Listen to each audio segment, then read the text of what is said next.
Carissimi tutti, ciao! Come vedete sono proprio qua in piazza San Pietro, appena è finita la messa conclusiva del Sinodo. Come sapete abbiamo fatto questa esperienza, questo cammino sinodale da 3 anni ed è stata per me una grazia immensa, un dono di Dio non solo personale ma lo ritengo per tutto il movimento dei focolari.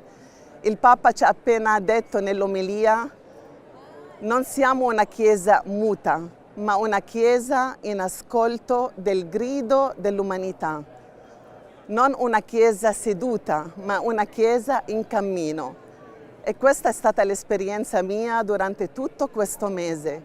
Un mese che abbiamo riflettuto su tanti argomenti, tante sfide che la Chiesa vive oggi, ma anche quello che vive il mondo oggi, le guerre, l'immigrazione, tante altre cose che abbiamo affrontato e l'abbiamo affrontato in un modo veramente sinodale, è stato un esercizio di ogni giorno. C'erano delle sedute proprio a tavola così con alcune persone, altre erano in plenaria, ma per dirvi così che io ero per esempio con un gruppo che era di 5 continenti, dall'Australia all'America, all'Europa, all'Asia, al Medio Oriente. E non solo, anche vescovi, cardinali, laici, sposati, donne, uomini, ma anche persone che erano delegati fraterni, che sono di varie chiese cristiane, che hanno arricchito la nostra riflessione e hanno veramente aumentato la comunione fra noi, anche come Chiesa Cattolica e chiese varie, veramente. E a me mi è venuto proprio questa gioia di vedere quello che Chiara sognava, una Chiesa che è più comunione, una Chiesa che può esprimere l'armonia, come anche il Papa ci ha detto, che la parola chiave di questo sinodo, di quello che abbiamo vissuto, era l'unità come armonia, perché abbiamo visto al di là delle nostre differenze di cultura, di età, di posizione, di responsabilità anche, ma eravamo tutti fratelli e sorelle che abbiamo condiviso le cose più profonde, prima di tutto, che abbiamo nel nostro cuore, ma anche condiviso i tanti dolori che sono nella Chiesa oggi.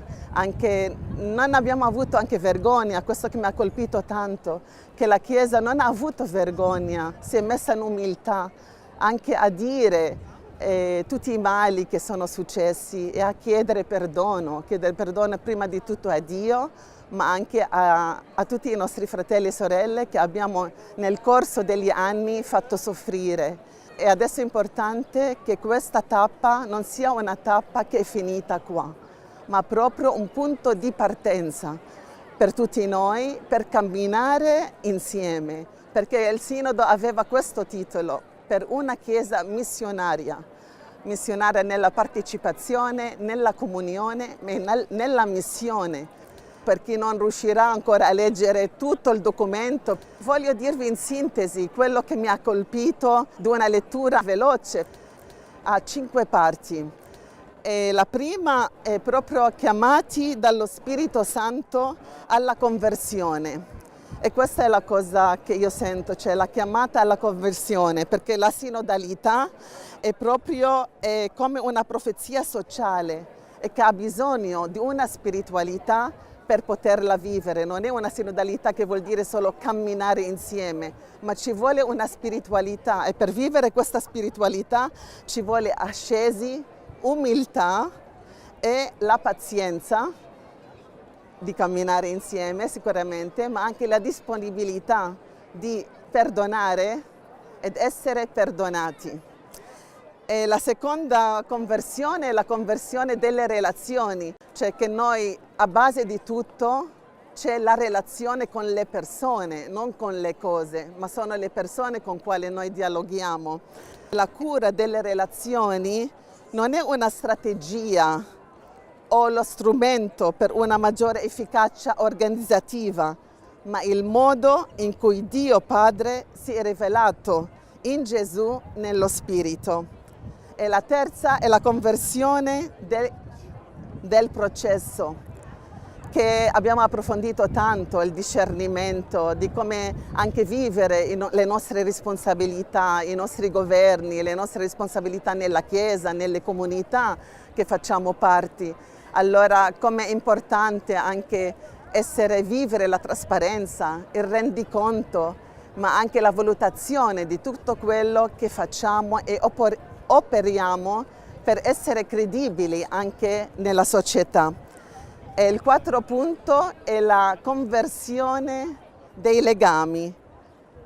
La conversione sinodale invita ogni persona ad allargare lo spazio del proprio cuore, il primo luogo in cui risuonano tutte le nostre relazioni, radicate nel rapporto personale di ciascuno con Gesù e con la Chiesa. E il quinto capitolo parla della formazione, l'importanza della formazione per tutti noi, della formazione integrale, continua, condivisa a tutti i livelli nella Chiesa e per tutti. E è questo quello che vogliamo fare, no? Continuare la fase attuativa di tutto quello che abbiamo imparato in questi 3 anni. Perciò io sento tanto la responsabilità che anche in tutto il movimento sentiamo un appello, una chiamata nuova a vivere questo messaggio di questo sinodo. Io sento proprio di partire da qua, da questa piazza dove abbiamo vissuto nella sala Paolo VI per un mese intero con tutti del mondo, partire per essere missionari della sinodalità. Allora vi saluto tutti e vi ringrazio tantissimo per le preghiere che mi hanno accompagnato in questo mese che è stato impegnativo, non privo anche di fatiche, ma una grazia immensa. Ciao!